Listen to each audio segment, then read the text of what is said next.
Saudara-saudara, kita bersyukur bahwa pada hari ini kita memasuki minggu kedua di bulan Juni tahun 2020. Dan dalam satu minggu ke depan ini kita akan membahas tentang dosa, kejatuhan manusia di dalam dosa tentunya, lalu hubungan relasi antara manusia dan Allah yang rusak, tetapi juga hubungan relasi antara sesama manusia yang rusak. Nah, saudara, sebelum kita masuk dalam bagian pertama, kita akan belajar tentang kejatuhan manusia dalam dosa. Kita akan berdoa lebih dahulu. Mari kita berdoa. Bapa, dalam nama Yesus kami bersyukur, kami berterima kasih untuk kebaikan-Mu yang menghantar kami memasuki minggu kedua pada bulan Juni ini. Oleh sebab itu, dalam satu minggu ke depan kami hendak belajar tentang dosa, tentang kejatuhan manusia dalam dosa, dan relasi yang rusak antara manusia dan Allah dan sesama.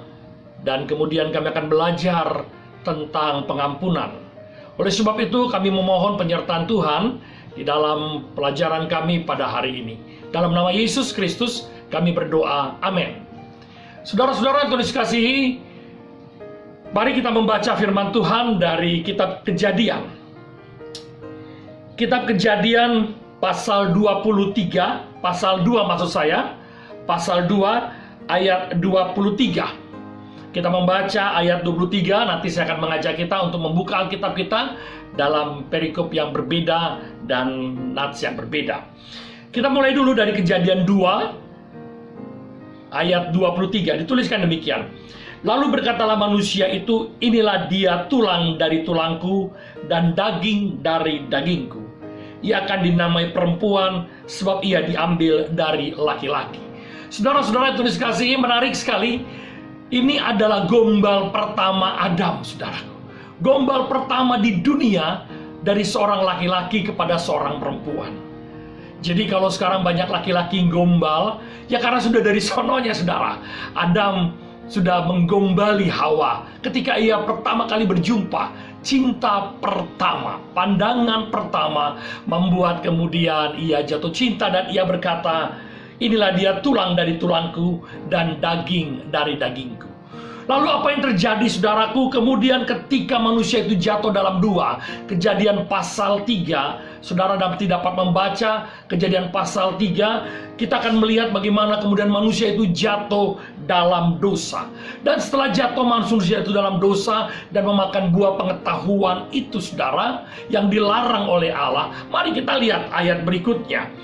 Kita melihat ayat pasal 3 maksud saya, pasal 3 ayatnya yang ke-8. Kita mulai baca. Ketika mereka mendengar bunyi langkah Tuhan Allah yang berjalan-jalan dalam taman itu, pada waktu hari sejuk, bersembunyilah manusia dan istrinya itu terhadap Tuhan Allah di antara pohon-pohon dalam taman. Ayat 9. Tetapi Tuhan Allah memanggil manusia itu dan berfirman kepadanya, di manakah engkau? Ia menjawab, ketika aku mendengar bahwa engkau ada dalam taman ini, aku menjadi takut karena aku telanjang. Sebab itu aku bersembunyi. Firman-Nya, siapakah yang memberitahukan kepadamu bahwa engkau telanjang? Apakah engkau makan dari buah pohon yang kularang engkau makan itu? Maka manusia itu menjawab, perempuan yang kau tempatkan di sisiku, dialah yang memberi dari buah pohon itu kepadaku, maka aku makan. Saudara, mari kita pelajari bagian yang menarik ini. Ketika manusia jatuh dalam dosa, dan si Adam yang menerima buah yang dilarang itu dan memakannya, dan kemudian mereka telanjang, apa yang terjadi? Mereka mencari cara untuk menghindari Allah. Dosa membuat hubungan mereka menjadi rusak, dan mereka sembunyi. Bukan datang minta pengampunan, bukan datang memohon maaf, tapi bersembunyi. Itu bagian yang pertama, saudaraku. Bagian yang kedua, apalagi menarik. Ketika Tuhan mencari mereka dan bertanya, di manakah engkau? Lalu Allah berkata, apakah engkau memakan buah yang kularang itu? Apa yang kemudian dikatakan oleh si Adam ini? Dia berkata, perempuan yang kau tempatkan di sisiku, dialah yang memberi dari buah pohon itu padaku, maka aku makan. Ada sebuah hal yang berbeda dari pasal 2 ayat yang ke-23 kita baca tadi. Ada memuji istrinya Dialah tulang dari tulangku, daging dari dagingku. Artinya menjadi satu kesatuan. Artinya menjadi bagian yang tak terpisahkan dari diri Adam ketika ia berkata seperti itu. Tapi apa yang terjadi ketika ia jatuh dalam dosa, ketika ia kemudian ditanya oleh Tuhan, dia mulai cuci tangan, saudaraku. Dia mulai mengatakan, perempuan yang kau berikan kepadaku. Ada dua hal yang menarik, saudaraku. Yang pertama, Adam sedang menyalahkan perempuan itu. Yang kedua, Adam sedang menyalahkan Allah yang memberikan perempuan itu kepadanya. Adalah sesuatu yang sangat mengerikan dalam kehidupan kita ketika kita semua menjadi orang-orang yang cuci tangan. Tentu gerakan cuci tangan yang kita pahami dalam konteks COVID-19 berbeda dengan cuci tangan yang saya beri gambaran ini, saudara. Kita menjadi orang yang kemudian melemparkan kesalahan pada yang lain dan tidak berani untuk berkata, aku bersalah, aku memohon ampun, aku bersalah Tuhan.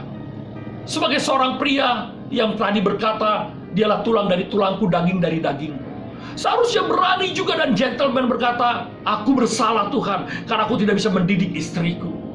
Aku bersalah Tuhan, karena aku sudah membiarkan istriku melakukan sebuah kesalahan. Saudara-saudara yang Tuhan kasihi, hari ini kita belajar, jangan cepat menyalahkan orang lain. Mari bertanggung jawab atas kesalahan kita. Jangan lempar dan berkata, perempuan yang kau berikan padaku. Dan tidak hanya perempuan yang disalahkan, tapi Allah pun ikut disalahkan. Hari ini kita belajar, saudaraku, bagaimana kita harus belajar mengakui dosa kita, bukan bersembunyi, bukan cuci tangan, bukan melemparkan kesalahan pada yang lain, tapi berani berkata, aku berdosa. Mari kita berdoa.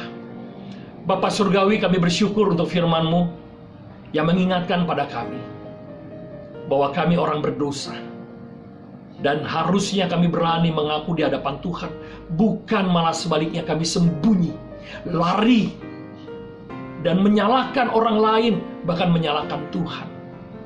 Ampuni kami Bapa. Hari ini kami belajar untuk mau mengakui dosa kami. Dalam Yesus Kristus kami berdoa. Amin. Saudara-saudara, sebagai orang berdosa, kita tidak luput dari sebuah kesalahan. Sebagai manusia biasa, kita tidak luput dari dosa dan kesalahan. Oleh sebab itu, mari kita datang kepada Allah dan mengakui kita berdosa. Semangat, tetap andalkan Tuhan, dan terus tatap hari depan dengan penuh pengharapan. Tuhan Yesus memberkati saudara.